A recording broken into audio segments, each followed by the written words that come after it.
പ്രശ്നങ്ങൾ ഉണ്ടാക്കി വെച്ചിട്ട് ഇവിടെ ഒന്നും മിണ്ടായിരിക്കുന്നില്ലേ? എഴുന്നേക്കടി.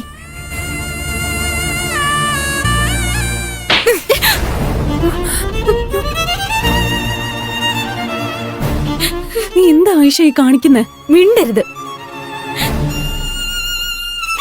നീ എന്ത് ചെയ്തിട്ടാ വന്നിരിക്കുന്നെന്ന് വല്ല ബോധവും നിനക്കുണ്ടോ?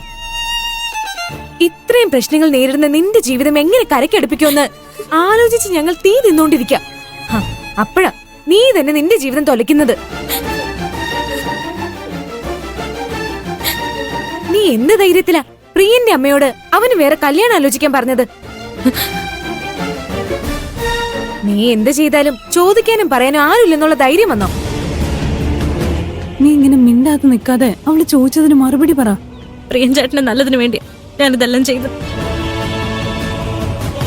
ഞാൻ കാരണം പ്രിയൻചേട്ടന് കുടുംബത്തിന് ഒരു നാണക്കേടുണ്ടാവരുത്. അപ്പൊ നിന്റെ കാര്യോ? എന്റെ ജീവിതം അവസാനിച്ചതുപോലെയാ. എന്റെ നല്ലതിനു വേണ്ടി മാത്രം ചിന്തിച്ച പ്രിയൻചേട്ടൻ ഞാൻ കാരണം വേദനിക്കരുത്. അദ്ദേഹത്തിന് ചേർന്നൊരു ഭാര്യയെ കിട്ടണമെങ്കിൽ ഞാൻ അദ്ദേഹത്തിന്റെ ജീവിതത്തിൽ നിന്നും മാറി നിൽക്കണം. ഞാൻ ആ തീരുമാനം എടുത്തു കഴിഞ്ഞു. പ്രിയൻചേട്ടൻ മറ്റാരെങ്കിലും കല്യാണം കഴിച്ച് സന്തോഷമായിട്ട് ജീവിക്കട്ടെ. നീ ഇല്ലാതെ പ്രിയന് സന്തോഷത്തോടെ ജീവിക്കാൻ കഴിയുമെന്ന് നിനക്ക് തോന്നുന്നുണ്ടോ? നീ ചെയ്യുന്നത് വലിയ ത്യാഗമാണെന്ന് നിനക്ക് തോന്നുന്നുണ്ടാവും. പക്ഷേ നീ തന്നെ ഒന്ന് ആലോചിച്ച് നോക്ക്. പ്രിയൻ എന്തെങ്കിലും മാറാ രോഗമോ ആക്സിഡന്റോ സംഭവിച്ചാ നീ അവനെ കൈയൊഴിയോ? പ്രിയൻ നിന്റെ നല്ലതിനു വേണ്ടിയാണെന്ന് പറഞ്ഞ് നിന്നെ ഒഴിവാക്കിയ നിനക്ക് എന്തു തോന്നും?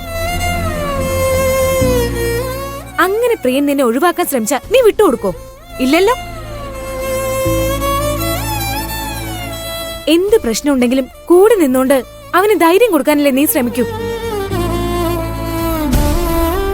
നിനക്ക് അവനോടുള്ള അതേ ആത്മാർത്ഥത പ്രിയന് നിന്നോടും ഉണ്ട്.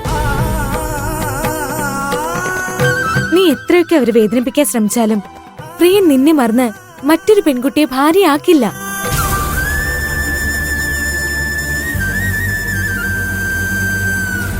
ഒരു രോഗമോ ഒരു ആക്സിഡന്റോ സംഭവിച്ചതുപോലെ അല്ല എന്റെ അവസ്ഥ. ആ അവസ്ഥയിൽ പങ്കാളിയെ കൈവിടാത്തവരെ സമൂഹം അഭിമാനത്തോടെ കാണുക. മറ്റാരുടെയോ കുഞ്ഞിന്റെ അമ്മയായ എന്നെ പ്രിയൻചേട്ടൻ സ്വീകരിച്ച സമൂഹം അദ്ദേഹത്തെയും കുടുംബത്തെയും പറ്റി എന്തൊക്കെ പറയുന്ന നിങ്ങൾ ചിന്തിച്ചിട്ടുണ്ടോ? ദർശനയുടെ കല്യാണം ഇപ്പോഴും കഴിഞ്ഞിട്ടില്ല. ഇതറിഞ്ഞ അവൾക്ക് നല്ലൊരു കുടുംബത്തിൽ നിന്നും ബന്ധം കിട്ടോ?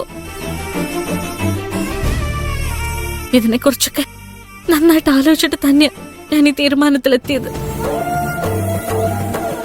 നമ്മൾ സ്നേഹിക്കുന്നവരെ സ്വന്തമാക്കുന്നതിലല്ല ആത്മാർത്ഥത കാണിക്കേണ്ടത്.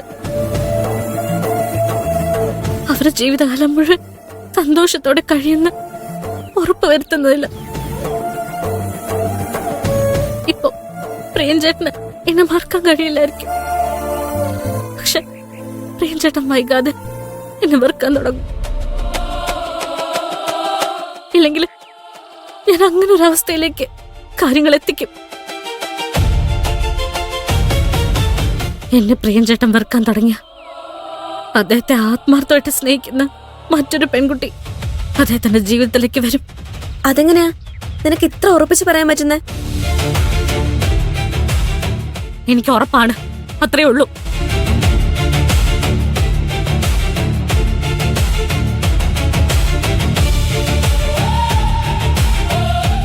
പ്രിയനെയും കുടുംബത്തെയും രക്ഷിക്കാനുള്ള ശ്രമത്തിൽ അവൾ സ്വയം നശിക്കും.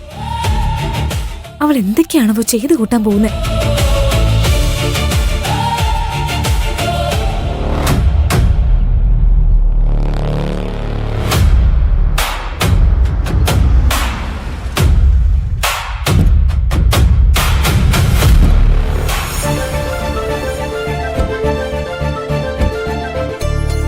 മോളെ തുളസി, ഇറങ്ങ്.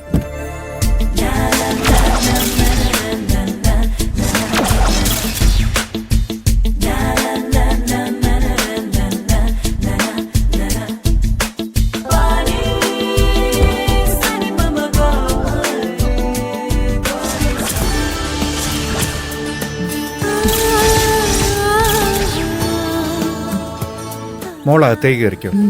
ഞാൻ ഈ ടാക്സിക്കാരനെ സെറ്റിൽ ചെയ്തിട്ട് വരാം. ശരി അച്ഛാ. ചെല്ലേ